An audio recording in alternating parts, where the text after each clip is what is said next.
धीरे अखिलेश जी बेहतरी आ रही है।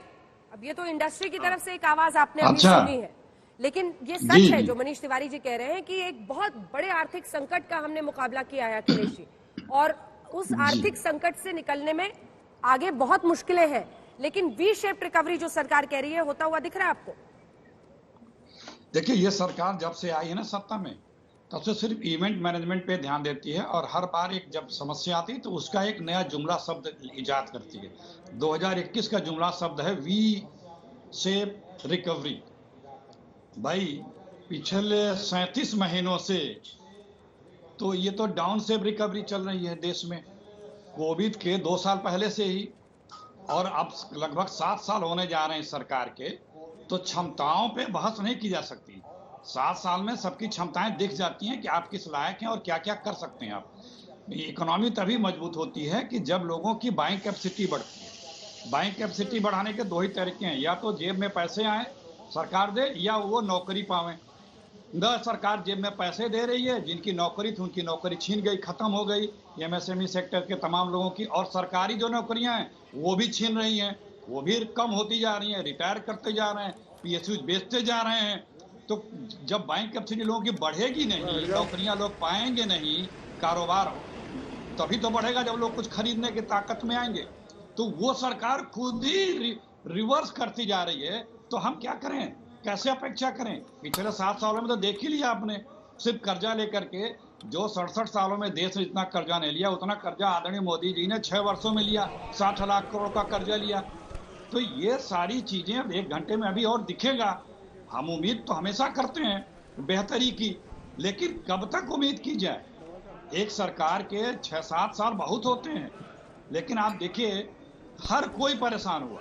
ये हम नहीं कह सकते, या कोई नहीं कह सकता कि हम सिर्फ कोरोना में हमारी इकोनॉमी खराब हुई। आप उसके पहले ही हमारी इकोनॉमी 4 पॉइंट पे आ चुकी थी, और आप सत्ता में आते ही आंकड़ों से खेल करना शुरू कर दिए। आपने जीडीपी की कैलकुलेशन को चेंज कर दिया, आपने तमाम आंकड़े बंद कर दिए। तो आपको कोई उम्मीद नहीं है? मतलब कितने आगे?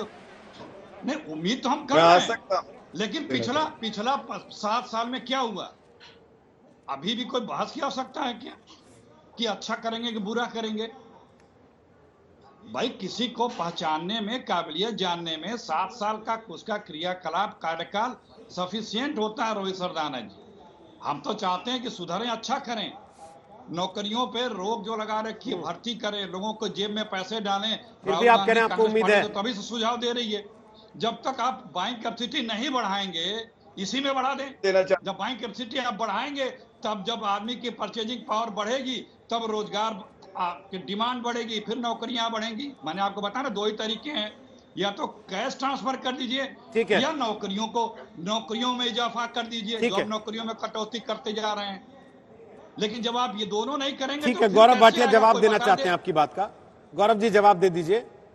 साथ साथ तस्वीरें भी दिखा रहे हैं हम लगातार, जो मंत्रीगण पहुंच रहे हैं इस वक्त संसद भवन, क्योंकि 10:20 पर कैबिनेट की मीटिंग है जिसमें औपचारिक मंजूरी मिलेगी इस बजट प्रस्ताव पर जो आज पेश किया जाना है 11 बजे।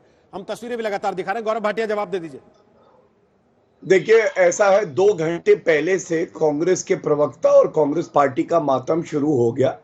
वही लिखे लिखाए घिसे पिटे वक्तव्य, जब पूरा देश सकारात्मक बात कर रहा है, आशावादी है, तो ये लोग बेचारे रो रहे हैं।